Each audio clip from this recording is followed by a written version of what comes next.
warahmatullahi wabarakatuh. Selamat pagi pemirsa Bandung TV. Apa kabar Anda? Senang sekali saya Krisanti menyapa Anda Senin pagi ini. Semoga Anda yang menyaksikan tayangan kami pagi hari ini tidak meringis ya, karena hari ini hari Senin dan juga berbeda dengan episode sebelumnya, saya kembali kedatangan 3 narasumber yang nanti akan membahas mengenai hal yang paling urgent untuk kita atasi bersama, sampah. Nah, berkaitan dengan sampah tersebut, ini ada perayaan Hari Peduli Sampah Nasional 2024. Kalau kita lihat bahwa produksi sampah di Indonesia dan lebih khususnya di Jawa Barat ini semakin hari semakin meningkat volumenya. Terbukti dengan adanya kemarin bahwa TPS Sarimukti sempat ditutup, permasalahan kembali harus dialami oleh Kota Bandung yang biasanya dikenal dengan Bandung Lautan Api. Ternyata beberapa bulan ke belakang ini dirayakan atau dinamai dengan Bandung Lautan Sampah. Dan hal ini merupakan concern kita bersama untuk bisa mengolah sampah, khususnya sampah plastik dengan cara yang lebih produktif. Sehingga tentunya permasalahan sampah plastik ini bukan hanya concern kita bersama, tapi sudah concern dari masyarakat global. Dan untuk membahas hal tersebut, di studio Bandung TV sudah kehadiran 3 orang narasumber untuk membahasnya. Langsung saja saya perkenalkan Anda, di sebelah saya yang paling cantik sudah hadir pagi hari ini. Beliau adalah Ibu Tini Martini Tapran selaku praktisi pengelolaan sampah. Assalamualaikum Ibu. Waalaikumsalam. Sehat ya Ibu? Alhamdulillah. Dan perjalanan oke ya Bu ke Bandung TV? Alhamdulillah lancar. Lancar. Mau menyapa terlebih dahulu Ibu? Ya, assalamualaikum semuanya. Waalaikumsalam. Pemirsa Bandung TV. Iya, dan selain Ibu Tini Martini Tapran SSI MSOS, di sebelahnya ada Bapak Rahmat Sulaiman. Beliau adalah sebagai General Manager dari PT Kencana Maju Bersama. Halo Bapak, apa kabar? Alhamdulillah baik Pak Santi. Selamat pagi. Selamat pagi. Terima kasih sudah datang. Dan setelah Pak Rahmat, saya juga punya narasumber yang lainnya yang di ujung sana. Ada Pak Andri Lesmana, beliau adalah Ketua DPD Bandung, Himpunan Aplikator Indonesia. Kita sapa terlebih dahulu. Halo Pak Andri, apa kabar? Alhamdulillah baik. Semangat ya? Tetap semangat. Tetap semangat. Ngomongin sampah ini Bapak Ibu, ternyata sampah kalau kita lihat semakin hari produksinya semakin besar volumenya, dan apalagi dengan kegiatan pemesanan makanan online, kemudian juga pengiriman paket, pasti ini memproduksi sampah yang luar biasa. Kalau kita bedakan sampah organik, anorganik, pasti ini sudah menjadi hal yang lumrah untuk masyarakat. Tapi aplikasinya, menurut Ibu Tini selaku praktisi nih, bagaimana pandangan Ibu berdasarkan perkembangan pengelolaan sampah saat ini? Ya, kalau kita lihat ya timbulan sampah yang ada di Kota Bandung terutama ya, karena kita ada di Bandung hari ini, itu kan makin hari makin meningkat ya. Tetapi tentu saja karena Bandung itu punya Kang Pisman, betul, kurangi, pisahkan, manfaatkan, sehingga pemilahan sampah itu sudah dikenal sama masyarakat. Tapi memang belum signifikan, artinya belum semua RW dari 1.590 RW, hanya baru 350 RW yang melakukan pemilahan sampah ini. Dan menurut saya, kalau memang semua orang memilah sampah seperti yang dilakukan oleh banyak orang dengan cara Kang Pisman, pisahkan sampah organiknya, kemudian anorganik. Anorganik juga ada 2, anorganik terdaur ulang, potensi daur ulang seperti yang bisa dijual lah ya. Jadi kalau istilah ibu-ibu mah piduiten, gitu ya. Ini istilah ibu-ibu ya. Artinya kalau piduiten tuh cering gitu ya, gitu ya.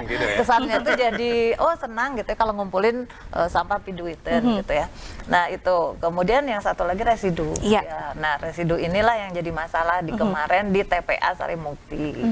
Nah kalau Bandung Raya ya, Kota Bandung, Kabupaten Bandung, Kabupaten Bandung Barat dan Cimahi, kita harus benar-benar mengurangi sampah karena kita dibatasi oleh tonase ya yang ke TPA. Jadi pemilahan sampah menurut saya mah wajib ya gitu. Tapi walaupun itu ya edukasi tetap harus digencarkan. Wajib kata Ibu Tini bahwa pemilahan sampah itu harus dilakukan. Tapi di jalan ataupun di fasilitas publik nih kita masih kurang sekali melihat tempat sampah yang mengakomodir kewajiban tersebut. Tanggapannya? Ya kalau menurut saya sih tempat sampah itu sebetulnya bukan hal yang wajib ya ada ya. Bukan hal yang memang wajib ada harus banyak gitu ya. Tetapi yang harus ada itu adalah kejelasan dari ini tempat sampahnya untuk apa gitu. Nah gitu ya. Artinya kan sekarang di jalan pun ada nih tempat sampah terpilah 3 gitu ya, warna-warni. Coba lihat. Bolong, oh organik tulisannya, tapi begitu dibuka beda lagi isinya gitu ya. Yang warna kuning harusnya yang terdaur ulang dibuka lagi tercampur. Jadi tempat sampahnya nggak jelas gitu ya. Artinya warnanya jelas tapi masyarakat kita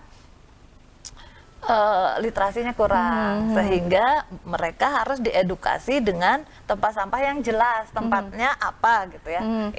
Ini tempatnya ini, gambarnya ini. Ini tempatnya ini, gambarnya ini. Dan itu menurut saya banyaknya tempat sampah kalau di luar negeri gitu ya harus diiringi dengan edukasi tadi dan kejelasan isinya apa.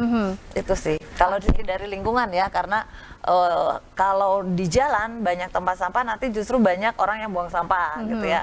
Yang sekarang harusnya dibanyakin adalah tempat sampah yang jelas isinya. Tempat isinya sampah apa? yang jelas isinya. Artinya kalau tadi kan sampah organik harusnya sedikit dong kalau di jalan raya gitu ya. Kalau di rumah-rumah pasti banyak sampah organiknya. Nah kalau di luar sampah anorganik yang banyak, makanya harus dijelaskan nih, kelihatan gitu. Orang harus buang sampah tuh apa sih gitu. Oh ini tempatnya anorganik, oh ini tempatnya organik. Karena hanya ditulis saja, kita literasinya ini ya apa masih ya kurang minim ya, masih kurang ya gitu. Bu. Apalagi kalau nggak ada gambarnya, nah harus ada gambarnya baru dia kelihatan gitu ya. Jangankan anak-anak ya, orang dewasa sekalipun, nah gitu ya. Coba lihat ya gitu ya. Kalau di jalan raya kan begitu ya, ada sih 3 misal di taman gitu ya, terpilah 3 nih. Biasanya warnanya kan berbeda gitu ya. Hijau itu untuk organik. Kuning biasanya untuk yang anorganik piduiten gitu ya. Nah residu itu biasanya mereka merah gitu ya. Padahal sebetulnya harusnya abu-abu. Karena kalau yang merah itu B3 gitu. Kalau residu justru harusnya abu-abu kalau dari kita lihat dari pewarnaan tempat sampah. Nah begitu dibuka ya begitulah gitu ya. Jadi tercampur gitu. Nah, gimana caranya supaya mendampingi masyarakat membuang sampah yang benar pada tempatnya sesuai dengan peruntukannya. Betul. Oke. Saya coba ke Pak Rahmat nih, selaku dari General Manager PT Kencana Maju Bersama. Peranan dari perusahaan Bapak terhadap permasalahan sampah saat ini seperti apa? Dan boleh diceritakan sedikit, ini perusahaan bergerak dalam bidang apa Pak Rahmat? Oke, terima kasih Mbak Cinta. Selamat pagi pemirsa Bandung TV. Masih semangat ya di puasa ini. Jadi kita PT Kencana Maju Bersama ini produsen daripada bajaringan dengan merek Kencana. Kami sudah cukup lama hadir di Indonesia, lebih dari 30 tahun, Mbak Sinta, jadi cukup lama sekali. Iya, luar biasa. Makanya sebagai perusahaan yang cukup terbuka di bidang bajaringan, tentunya kami sangat concern dengan isu-isu lingkungan, termasuk dengan adanya sampah, khususnya sampah plastik.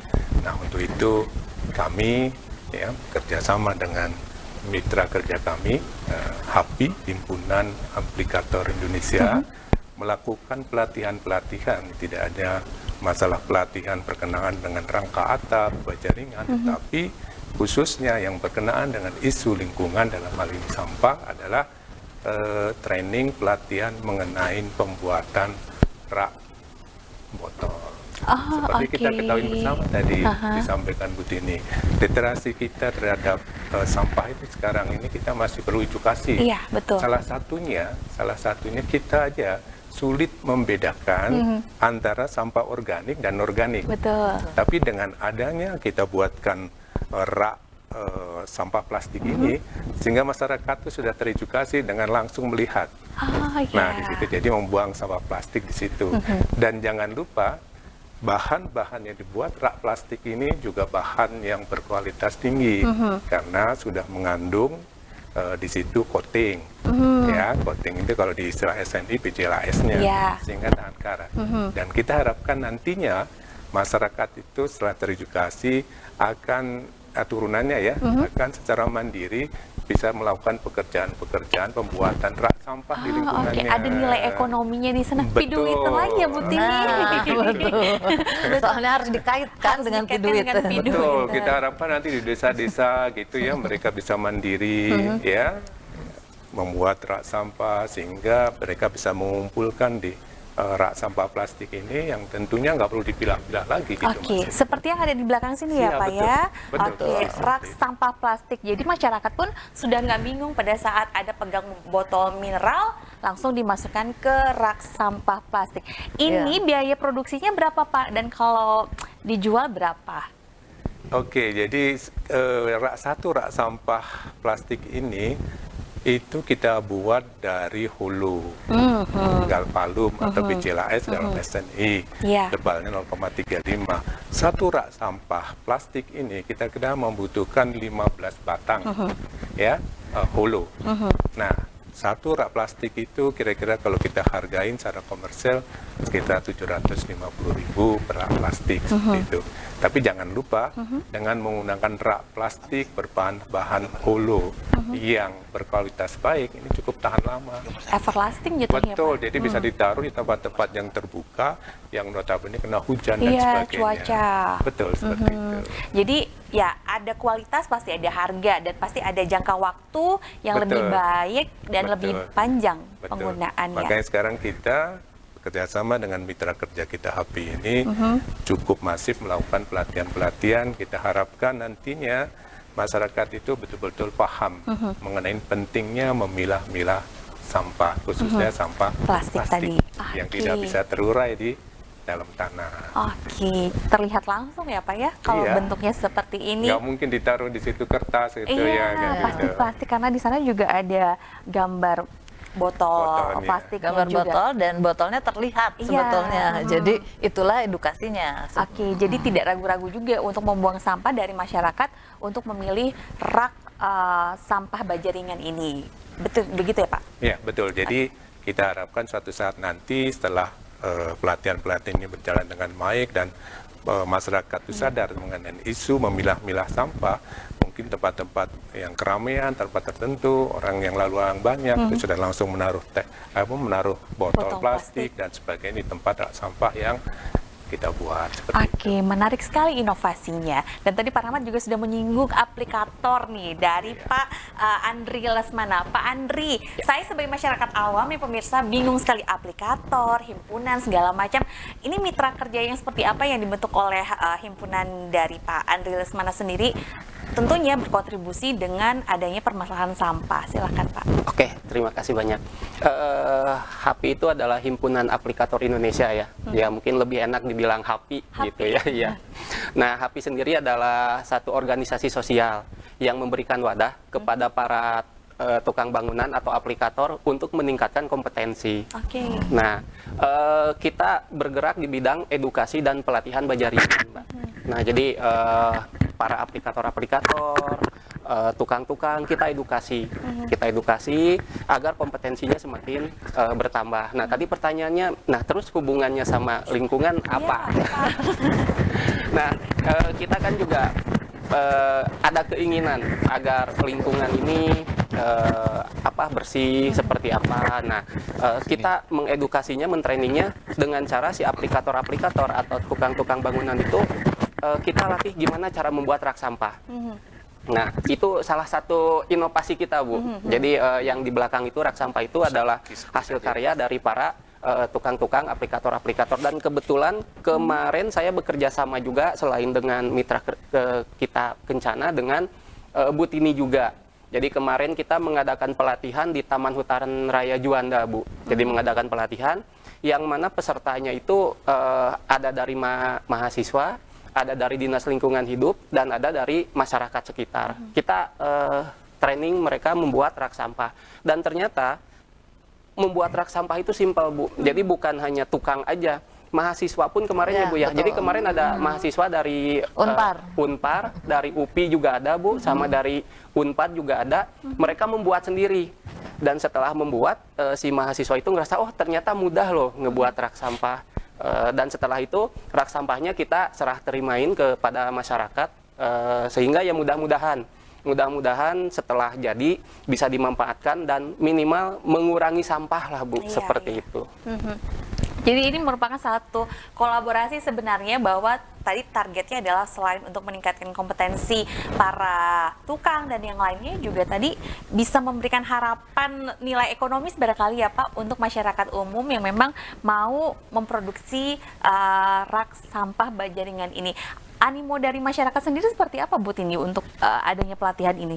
Ya, mereka senang banget ya gitu. Artinya ini kan skill baru juga ya. Kemudian juga ini juga mudah sebetulnya membuatnya ya. Ternyata setelah saya tanya sama mereka apa yang dirasa gitu ya, seru Bu gitu ya, punya pengalaman baru, kemudian juga ternyata mudah ya, dan juga bisa diaplikasikan. Itu sih menyenangkan. Dan tentunya bisa membantu PR pemerintah untuk mengurangi penyebaran sampah plastik. Nanti setelah terkumpul sampah plastiknya, lalu step berikutnya apa Bu Tini harusnya? Kan kalau kita ngomongin Kang Pisman gitu ya, atau dalam 3R lah kalau bukan orang Bandung gitu ya. Karena pemilahan kunci sukses dari pengolahan sampah itu adalah ada 3. Satu, pemilahan sampah sejak dari awal. Kedua adalah edukasi, yang ketiga adalah sistem. Nah, gitu ya, membuat sistem, artinya tidak sekedar. Nah, kalau sudah selesai kan bisa dikasih ke bank sampah. Jadi kalau di Kota Bandung ada bank sampah induk, tapi kalau di tempat lain mungkin bisa dijual ke bank sampah terdekat, gitu ya. Carilah nominal yang paling besar, gitu ya, karena kan sekarang harga itu bersaing ya, harga plastik, gitu. Jadi ini bisa jadi sumber penghasilan juga bagi pengumpul ini gitu ya. Kalau misalnya ini ditempatkan di balai RW kan bisa jadi uang kas RW gitu ya. Kalau ditempatkan di masjid-masjid gitu, saya malah membayangkan sih ini harusnya ada di sekolah-sekolah, karena salah satu dari penghasil sampah plastik terbesar adalah sekolah-sekolah. Ya, Bu, ya. Gitu ya. Jadi kalau kita melihat nih gitu ya, potensi sampah yang ada di masyarakat, kemasan-kemasan seperti ini adanya di sekolah atau di tempat-tempat wisata. Jadi mungkin ini bisa aja disimpan di sekolah gitu ya. Nah, kalau menurut saya sih untuk nantinya seperti apa kan setelah terkumpul gampang. Kalau yang ini mah piduiten namanya juga ya gitu. Jadi kalau piduiten mah gitu ya, jangankan gini, kalau ini tidak terkunci nanti bisa hilang. Karena ini udah gampang dijadikan uang gitu. Jadi jangan bingung kalau sudah terpilah gitu. Yang penting adalah edukasi pemilahannya lewat tempat-tempat seperti ini gitu ya. Si tempat sampah ini kan membuat membuat orang juga paham, oh ini hanya sampah ini gitu ya, sampah botol, sehingga orang tertarik untuk masuk ke dalam sampah itu. Dan lebih baik disimpannya di sekolah-sekolah, begitu Ibu ya? Ya, maksud saya bukan lebih baik, artinya lebih cocok. Sangat cocok ya, bukan lebih ya, karena sangat cocok. Pas gitu ya Bu? Pas gitu ya, di dekat tempat makanan-makanan gitu ya, tempat jajan itu ya. Saya ngebayangin misalnya kalau di Bandung tuh di Pati Ukur dekat rumah saya, di Lengkong gitu ya, tiba-tiba ada gitu.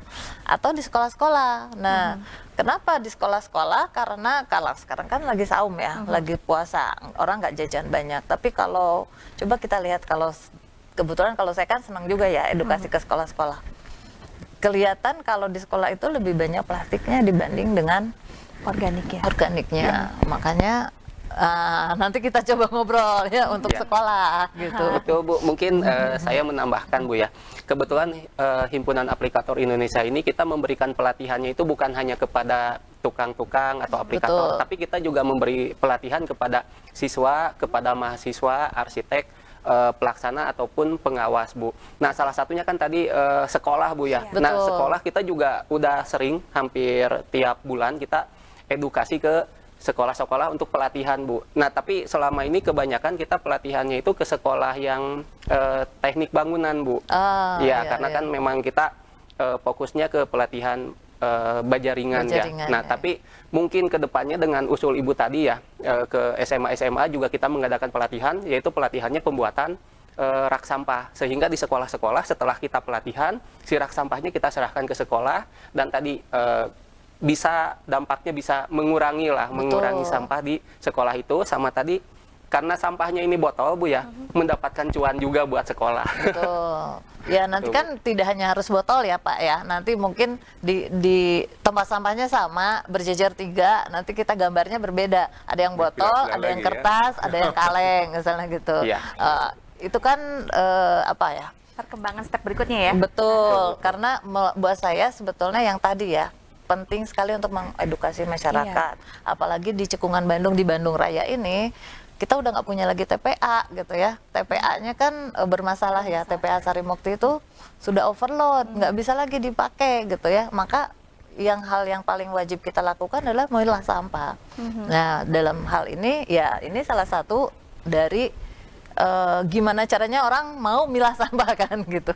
Itu kan sebetulnya poinnya ya, kalau di saya ya, bukan banyaknya tempat sampah, tapi gimana caranya orang mau milah sampah. Dan ini adalah salah satu solusi yang menurut saya pas gitu sih. Apalagi kalau di sekolah barangkali mereka bisa jadi agent of change. Betul. Ya. Kalau kita generasinya, ya udah buanglah sampah pada tempatnya, itu yang kita pelajari. Tapi kalau misalnya generasi saat ini pasti mereka sudah punya mindset sendiri berkaitan dengan sampah tadi ya, Ibu. Betul. Bapak. Nanti saya akan coba tanya kepada Pak Rahmat, pemirsa, apa yang memang diproduksi oleh PT Kencana ini, apakah memang betul-betul mendukung terhadap permasalahan lingkungan terutama sampah, dan bagaimana bahan baku yang digunakan oleh PT Kencana apakah sudah ramah lingkungan. Kita coba cek ya pemirsa, dan nanti kita berikan informasi detailnya usai jeda di Halo Halo Bandung, Karaos Bandung.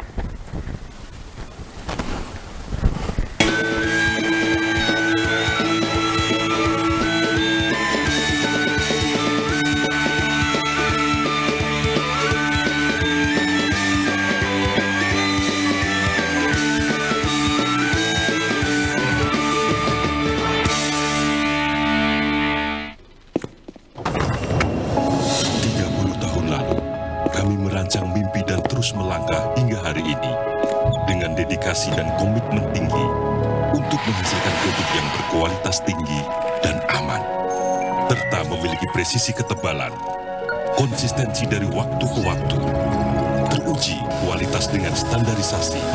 Kami bangga turut membangun Indonesia lebih baik. Kencana, ahlinya bajaringan. Bismillahirrahmanirrahim. An Abi Hurairah radhiyallahu an, anna Rasulullah sallallahu alaihi wasallam qala, al-umrah ila al-umrah kafaratu lima bainahuma wal hajjul mabrur laisa lahu jaza ilal jannah.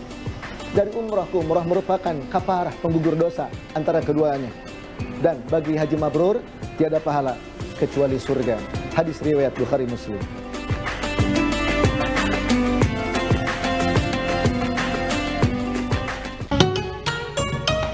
Hadir dan menetap di sekitar Anda. Terapi Gurah Mata Changjiang TCM insya Allah mampu menormalkan dan menerangkan penglihatan mata tanpa operasi dengan cara alami dan tanpa efek samping seperti mata minus atau plus, katarak, glukoma, retina, silinder, mata berair, mata merah, mata lelah, mata gatal, mata berbayang, mata berasap atau berkabut, syaraf mata, rabun ayam, rabun akibat diabetes, dan berbagai keluhan mata yang lainnya dengan menggunakan alat-alat terapi canggih dan Gurah, serta dibantu dengan perpaduan racikan ramuan herbal yang diolah secara higienis dan modern, dan juga telah teruji dan terbukti keampuhan serta kemanjurannya. Terapi Gurah Mata adalah proses pembersihan selaput mata dengan cara meneteskan ramuan khusus mata, dan dalam jangka waktu kurang dari 5 menit, reaksi dan khasiat ramuan langsung bisa dirasakan di tempat. Kotoran mata akan keluar, organ dan selaput mata akan bersih, sehingga organ dan syaraf mata akan berfungsi dan normal kembali. Terapi Gurah Mata juga sangat sangat dianjurkan bagi pengguna komputer, kutu buku, perenang, pengemudi, pekerja las, serta mereka yang bekerja dengan konsentrasi mata tinggi lainnya, guna untuk menyehatkan dan menjaga kesehatan mata. Terapi Gurah Mata Changjiang TCM buka praktek setiap hari dari jam 8 pagi hingga jam 5 sore. Hari Minggu atau hari besar tetap buka kecuali hari Jumat libur. Terapi Gurah Mata Changjiang TCM beralamatkan di Jalan Raya Barat Wanayasa, Komplek Ruko Multi Mandiri, Desa Wanayasa, Kecamatan Wanayasa, Kabupaten Purwakarta. Patokannya pas di samping Bank Mandiri KJP Wanayasa atau di depan Bank BJB KJP Wanayasa. Untuk informasi lebih lanjut hubungi 087879895999. Bebaskan kacamata Anda bersama Klinik Pengobatan Herbal Changjiang TCM. 30 tahun lalu, kami merancang mimpi dan terus melangkah hingga hari ini dengan dedikasi dan komitmen tinggi untuk menghasilkan produk yang berkualitas tinggi dan aman, serta memiliki presisi ketebalan, konsistensi dari waktu ke waktu, teruji kualitas dengan standarisasi. Kami bangga turut membangun Indonesia lebih baik. Kencana, ahlinya Bajaringan.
Ya, pemirsa, Anda baru saja menyaksikan tayangan dari kegiatan-kegiatan yang baru dilaksanakan oleh Himpunan Aplikator Indonesia. Seru ya, Pak? Seru banget, Bu. Berapa peserta kemarin? Kemarin itu sekitar 25 peserta. 25 orang Ya, peserta. terdiri dari mahasiswa, warga, sama dinas lingkungan hidup. Tentunya background mereka berbeda-beda. Ada kesulitan tidak memberikan arahan, instruksi untuk mereka?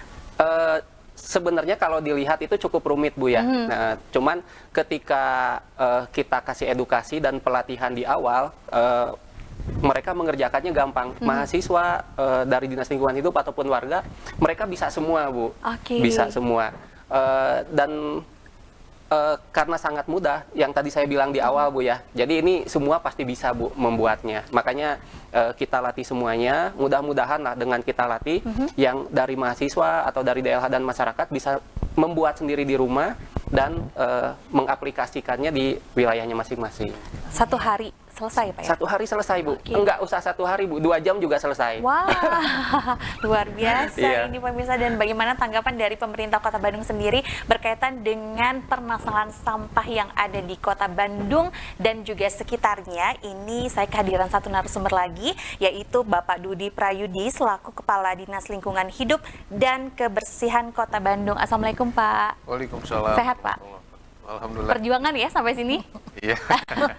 Bapak, kalau kita berbicara mengenai sampah dan juga berkaitan dengan Hari Peduli Sampah Nasional 2024, kondisi Bandung Raya saat ini seperti apa? Ya, kondisi Bandung Raya bisa dibilang tidak sedang baik-baik saja ya. Karena memang Bandung Raya ini hanya memiliki 1 TPA. Di mana TPA-nya ini, tempat pembuangan akhirnya, itu sudah overload. TPA-nya namanya TPA Sarimukti, yang berada di Kabupaten Bandung Barat. TPA Sarimukti ini sebetulnya hanyalah TPA sementara. Jadi pada tahun 2005, mungkin kita flashback ke belakang, ini juga berkaitan dengan Hari Peduli Sampah Nasional. Pada tanggal 21 Februari 2005, itu terjadi musibah longsor di TPA Lewi Gajah, dulu namanya Lewi Gajah, yang mengakibatkan 150-an jiwa meninggal, terkubur karena longsornya TPA tersebut. Nah, pada saat itu Bandung kelimpungan, sehingga julukan Kota Bandung pada saat itu adalah Bandung Lautan Sampah, karena Bandung tidak bisa membuang sampah kemana-mana. Lalu kemudian dapatlah alternatif pengganti dari TPA Sarimukti. TPA Lewi Gajah ini adalah namanya TPA Sarimukti. Nah, jadi desain dari TPA Sarimukti ini sebetulnya belum ideal, karena dia hanya sebagai alternatif saja, bukan untuk selamanya. Tapi dengan perkembangan kemudian tetap dipergunakan TPA Sarimukti sambil kita mempersiapkan TPA yang ada di Legok Nangka. Nah, TPA Sarimukti ini dari sisi kapasitasnya itu hanya bisa menampung sekitar 1,5 juta meter kubik sampah. Sekarang itu sudah 7, sekian meter kubik sampah gitu ya.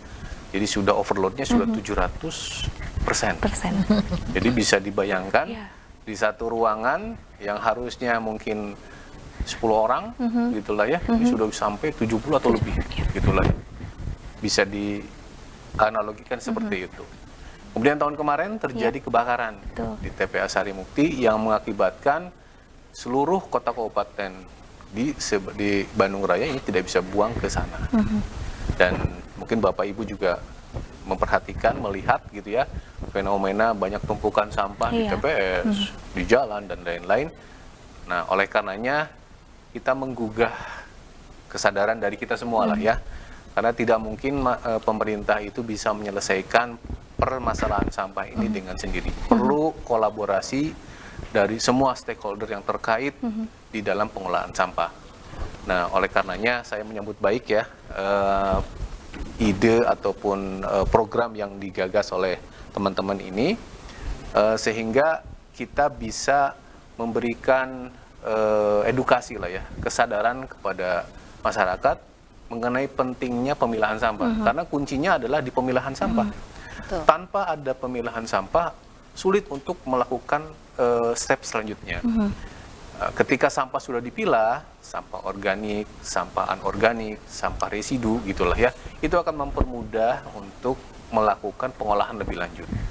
Katakanlah sampah organik, ketika sudah dipisahkan, dia bisa diolah menjadi kompos, dia bisa menjadi pakan untuk magotnya kemudian jadi pakan ternak, atau misalnya sampah organik ini bisa menjadi diolah dengan biodigester dan lain-lain. Kemudian sampah anorganik seperti sampah botol plastik, botol kaca dan lain-lain ada terbagi dua, ada yang high value, ada yang low value. Nah, yang high value ini sudah berkembang industrinya, dan saya pikir untuk yang rak-rak seperti ini mungkin bisa diperuntukkan seperti halnya kalau kita lihat di bank sampah yang ada ya. Mungkin di Kota Bandung ini sudah tersebar sekitar 300 bank sampah unit, baik itu di skala kewilayahan, kelurahan, kecamatan, maupun di sekolah-sekolah juga ada, ataupun di skala-skala RW begitu. Sehingga saya pikir rak-rak ini juga menjadi sangat penting untuk bisa ditempatkan di sana, gitu lah ya. Kalau teman-teman bisa nanti kita kolaborasi, mungkin salah satu target yang akan kita tempatkan adalah di situ, di bank sampah yang ada di Kota Bandung. Iya, yang sudah tergugah hatinya adalah PT Kencana dan juga dari HAPI. Ini Pak Dudi pasti apresiat sekali ya berkaitan dengan kontribusi mereka terhadap lingkungan hidup, terutama permasalahan sampah. Dari Pak Rahmat sendiri berkaitan dengan tanggapan dari dinas terkait, tentunya dengan kontribusi dari perusahaan Bapak seperti apa? Kalau kita tahu kan Bajaringan, setiap orang pasti punya persepsi sendiri berkaitan dengan Bajaringan, bahannya dari apa, apakah nanti merusak lingkungan, ketahanannya bagaimana, harganya seperti apa? Silakan Pak, ada gambaran. Oke, terima kasih Bu Sinta. Mungkin kami jelaskan sedikit seperti yang kami sampaikan tadi, sebagai perusahaan yang cukup lama berada di Indonesia, lebih dari 30 tahun. Sehingga kita sangat peduli terhadap masalah kualitas dan sebagainya mengenai produk Bajaringan. Kita seperti kita ketahui bahwa produk Bajaringan ini salah satunya adalah juga untuk menggantikan penggunaan kayu yang dulu cukup besar-besaran ya, seperti itu. Sehingga sebagai perusahaan dalam negeri dengan kapasitas yang cukup besar, kami ada 5 pabrik, kami memproduksi Bajaringan, tidak hanya dikenal mengenai rangka atap, tapi juga dari atapnya, dari rangka atapnya, dari hulu seperti yang kita bikin rak, ada metal decking dan sebagainya. Kami menggunakan produk dalam negeri, materialnya, yaitu produk Sinium. Nah, produk Sinium ini agak khusus nih, dia juga sudah mempunyai sertifikat Green Building, sehingga kami sebagai pemakai dari bahan baku, kami sangat concern dari bahan bakunya sendiri sudah mengacu pada Green Building seperti itu. Sehingga pada waktu kami membuat produk jadi pun perhatian kami terhadap lingkungan tentunya sangat kuat. Salah satunya apa? Kami punya program juga, kita namakan Go Green. Kita mulai dari tahun 2021. Itu kita menanam 1000 pohon di Gunung Welirang, itu di Tretes, Mojokerto. Setiap untuk memperingati Hari Lingkungan Hidup ya, setelah bulan November. Itu 1000 pohon seperti itu. Jadi ini udah berjalan kira-kira 3 tahun. Nah, khusus rak sampah ini sendiri, kami sudah membuat pelatihan, itu ada di Surabaya, ada di Bandung, di Jakarta juga Jakarta Barat, Jakarta Timur, secara keseluruhan. Nanti kita akan lanjutkan setelah Lebaran, juga termasuk nanti insya Allah setelah Lebaran di Borobudur. Itulah bentuk concern kami sebagai perusahaan baja yang peduli terhadap isu lingkungan, sehingga kami memberikan pelatihan-pelatihan bekerjasama dengan HAPI. Tetapi sebenarnya kami sendiri, HAPI ini, bekerja sama dengan HAPI tidak hanya masalah pembuatan pelatihan rak plastik, tapi kami juga memberikan pelatihan terhadap aplikator secara gratis. Supaya apa? supaya bangunan-bangunan yang menggunakan Bajaringan, aplikator, user itu tahu produk yang baik. Produk yang baik Bajaringan itu yang ber-SNI 8399 tahun 2019. Nah, kami sudah mengadopsi seperti itu. Jangan sampai nanti bangunan roboh seperti yang terjadi di Bogor. Ada SMA yang roboh, yang disalahkan Bajaringannya. Nah, nanti kembali lagi kepada kayu lagi nanti. Kita mundur 30 tahun lagi ya Pak ya. Jadi jangan sampai yang disalahkan Bajaringan. Tapi bagaimana dengan Bajaringan yang sudah berstandar SNI, dengan pelatihan tenaga kerja, tukang, sehingga Bajaringan itu terpasang dengan baik. Insya Allah kami selalu peduli dengan isu-isu berkenaan dengan lingkungan ya, dan pastinya ini akan disambut baik oleh pemerintah Kota Bandung melalui Pak Dudi, tentunya bisa lebih mempererat lagi sinergitas antara banyak pihak, terutama dengan PT Kencana dan juga HAPI, yang tentunya pasti harus ada praktisi lingkungan yang memberikan banyak arahan barangkali ya Bu Tini berkaitan dengan permasalahan sampah yang ada di Bandung Raya. Nanti kami akan kembali pemirsa dengan bahasan yang lainnya masih seputar permasalahan sampah dalam rangka peringatan Hari Peduli Sampah Nasional 2024, tentunya di Halo Halo Bandung, Karaos Bandung.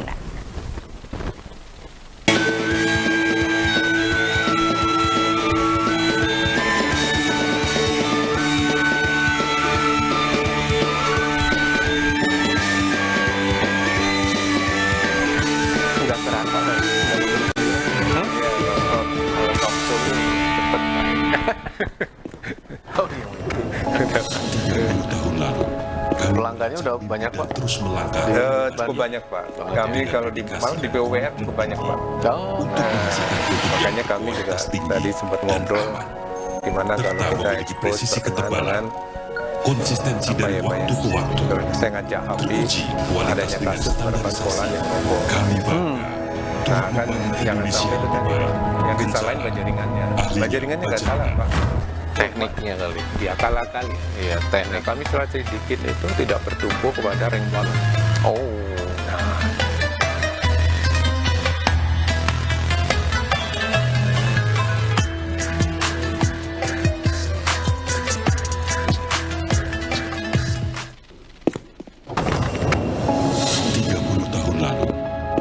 merancang mimpi dan terus melangkah hingga hari ini dengan dedikasi dan komitmen tinggi untuk menghasilkan produk yang berkualitas tinggi dan aman, serta memiliki presisi ketebalan, konsistensi dari waktu ke waktu, teruji kualitas dengan standarisasi. Kami bangga turut membangun Indonesia lebih baik. Kencana, ahlinya Bajaringan.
Ya, terima kasih pemirsa, Anda masih setia bersama kami dalam program Halo Halo Bandung, Karaos Bandung. Nah, tadi sempat terjeda sesaat berkaitan dengan permasalahan Bandung Raya, tentunya yang tidak pernah lepas dengan adanya sampah yang ada di masyarakat sekitar.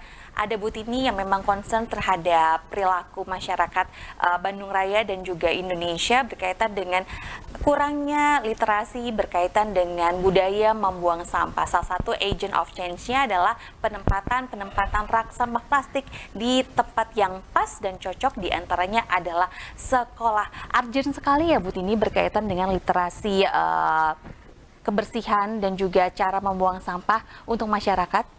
Betul, kalau menurut saya sih literasi masyarakat dalam hal membuang sampah ini agak kurang ya. Belum sepenuhnya paham gitu, walaupun sebetulnya tempat sampahnya udah berbeda gitu ya. Nah, jadi memang salah satunya kita harus memasifkan edukasi ini dengan cara yang menyenangkan, praktis dan mudah diduplikasi gitu. Artinya kalau misalnya mengedukasinya rumit dan lain sebagainya, orang juga akan rumit juga ya, susah gitu untuk mencontohkan dan lain sebagainya, mengikuti. Nah, kita coba dengan mengedukasi semudah mungkin, senyaman mungkin, dan juga mungkin menyenangkan ya. Nah, kalau buat anak-anak nih ya, saya langsung pikir gini ya, kemarin anak-anak mahasiswa yang ikut pelatihan gini, bener Bu, bisa aja Bu kalau anak kecil kan tinggi ya gitu, anak kecil tuh katanya nanti tinggal lempar gitu ya, artinya kan itu menyenangkan untuk mereka gitu. Artinya mengedukasi dengan cara yang menyenangkan dan dengan pas sesuai dengan umurnya ya, usianya ya. Mungkin kalau TK seperti apa, SMA seperti apa, itu sih. Dan sekarang kalau menurut saya nih, kita diuntungkan oleh kurikulum baru. Kalau saya ya, kalau dari sisi saya bukan guru, tapi saya melihat ada hal menarik di sekolah, yaitu ketika mengaplikasikan kurikulum merdeka. Mereka pakai project gitu ya. Nah, saya melihat ada beberapa sekolah yang mulai memilah sampah gitu ya, karena dia memang mengambil tema gaya hidup berkelanjutan misalnya gitu, temanya tentang sampah. Dan tetapi sekolah yang saya dampingi, salah satunya misalnya salah satu SMK di Bandung, juga agak kesulitan nih kalau ke tempat sampahnya nggak kelihatan dalamnya gitu ya. Bahkan SMA ya, ini kan SMK ya, SMK itu kan udah paham lah tentang pemilahan sampah dan lain sebagainya. Ini sampah apa, udah paham gitu. Tapi ketika memasukkan ya itu tadi, bingung gitu ya, nggak tahu gimana ya, tadi balik lagi ke literasi. Tapi orang Indonesia tuh aneh loh Bu, menurut saya. Pada saat di negaranya sendiri, di kotanya sendiri, padahal sudah jelas gitu ya Bu, pemilahan sampahnya, mereka masih sembarangan. Tapi pada saat kita ke negara orang lain yang ada dendanya lah, ada punishment-nya apapun, mereka masih bisa dengan disiplin ya. Kemudian baca, oh ya ini dimasukin ke sini. Nah, apa yang terjadi dengan budaya masyarakat Indonesia? Kalau itu mungkin nanti PR-nya Pak Dudi nih, yaitu satu, penegakan aturan. Nah, kenapa di negara orang mereka kita bisa paham, gitu? Bisa. Ya, jangankan begitu. Saya pernah melihat orang Singapura yang di negaranya tertib, di kita di Indonesia nggak tertib. Sembrono juga. Kenapa? Satu, penegakan aturan. Kita kalau naik pakai helm, kenapa pakai helm? Takut polisi. Bukan keselamatan. Itu kita harus mulai ditegakkan aturannya. Ini PR-nya Pak Dudi, maaf ya Pak. PR-nya pemerintah, karena kami tidak bisa nih gitu ya. Kami tidak bisa menegakkan aturan. Tapi ketika aturan itu ditegakkan, itu bisa mempercepat prosesnya. Dan ini sedang sedang diadvokasi apa ya, gitu. Dan menurut saya sih pemerintah Kota Bandung sudah lumayan strict ya dalam hal ini gitu ya. Walaupun belum berhasil 100%, tapi dari kota-kota yang saya lihat di Jawa Barat gitu ya. Kalau saya sih, karena saya orang Bandung, saya merasa bahwa Bandung nilai edukasinya udah bagus gitu. Ya, pelayanan oleh pemerintahnya juga udah di atas 70% ya, di atas target gitu.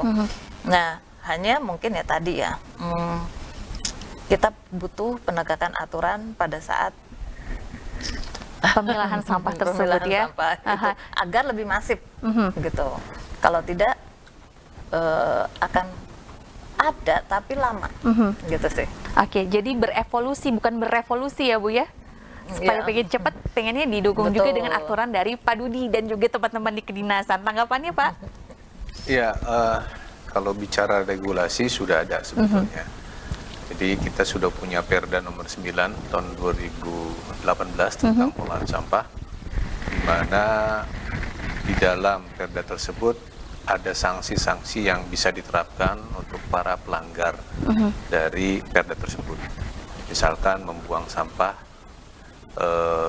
tidak terpilah, itu sudah ada dendanya. Nah, kemudian membuang sampah ke sungai, kemudian tidak menyediakan tempat sampah, itu sudah ada regulasinya, gitulah ya. Nah, salah satu kesulitannya adalah memang di penegakan aturan, gitulah ya. Karena memang penegakan aturan ini tidak mudah, begitulah ya, untuk diterapkan, karena ada beberapa step-step yang harus dilakukan sesuai dengan perda tersebut. Pada saat darurat sampah kemarin saja, kita melalui Satpol PP sudah menindak mungkin ada puluhan ya warga masyarakat yang kedapatan membuang sampah di jalan. Ya. Tapi memang dendanya hanya tipiring. Tipiring itu tindak pidana ringan. Jadi sanksinya kalau tidak salah 50.000, begitulah ya. Nah, kita berharap dengan adanya tipiring ini bisa memberikan efek jerak bagi masyarakat. Sehingga poin utamanya sebetulnya adalah bagaimana bisa menyadarkan masyarakat akan pentingnya pengelolaan sampah, begitulah ya. Kalau kita berkaca kepada negara lain mungkin, kebetulan saya pernah dapat salah satu ilmu lah di Jepang, gitu ya. Dulu mungkin 100 tahun yang lalu Jepang juga seperti sama ya? Sama seperti ini. Tapi ada sebuah istilah ya di Jepang, bahwa mereka itu punya semacam budaya, bahwa mereka itu tidak boleh melakukan hal yang membuat atau merugikan orang lain. Ini yang ditanamkan ke semua masyarakat di Jepang, gitulah ya. Sehingga sekarang masyarakatnya, ya mohon maaf ya, taat kepada aturan, gitu ya. Kalau kita jalan-jalan ke Jepang, jarang tuh lihat ada orang yang buang sampah sembarangan, gitu. Padahal di situ tempat sampah nggak ada, gitulah ya. Kemudian CCTV juga mungkin tidak ada, gitu. Polisi juga tidak ada. Tapi kesadaran itulah yang terus tertanam kepada diri mereka, sehingga mereka tidak mau apa yang mereka kerjakan itu atau mereka perbuat itu merugikan orang lain. Nah, sebetulnya ini kita sebagai seorang Muslim harusnya seperti itu, gitu ya. Betul. Iya, negara, mohon maaf ya, negara Jepang kan negara ateis ya. Betul. Negara Jepang bisa melakukan ini kepada masyarakatnya. Negara kita kan negara Islam. Iya. Ya, Kebersihan sebagian dari iman ya Pak ya. Sebagian dari iman. Nah, oleh karenanya saya pikir kita juga sudah diajarkan gitulah ya. Ya kita Islam juga ya, jangan merugikan orang lain, gitulah ya. Kalau kita melihat katakanlah ada duri di jalan, gitulah ya, kemudian kita singkirkan, itu kan salah satu dari bentuk keimanan, gitulah ya.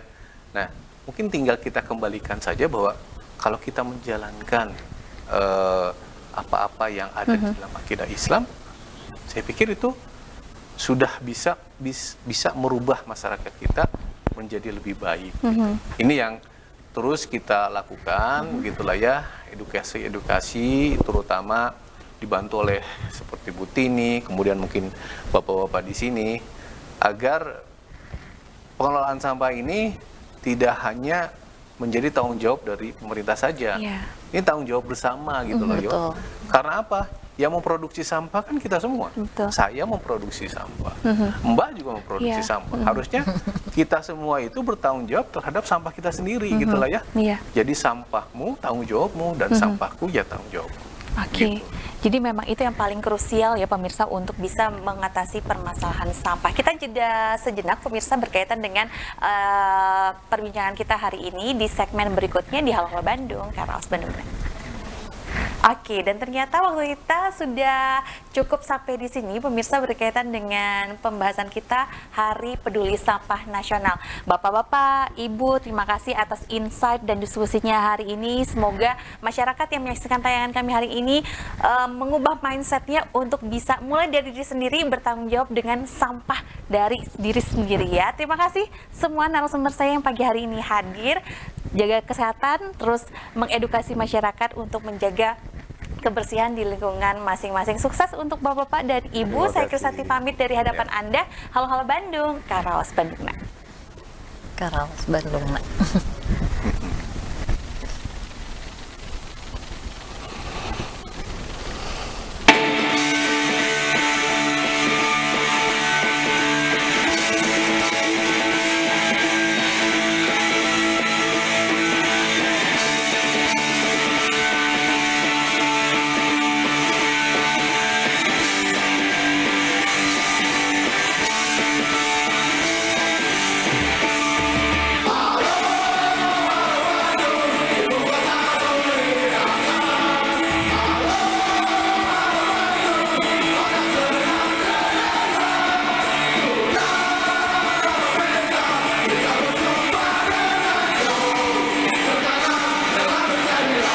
Ini dipersembahkan oleh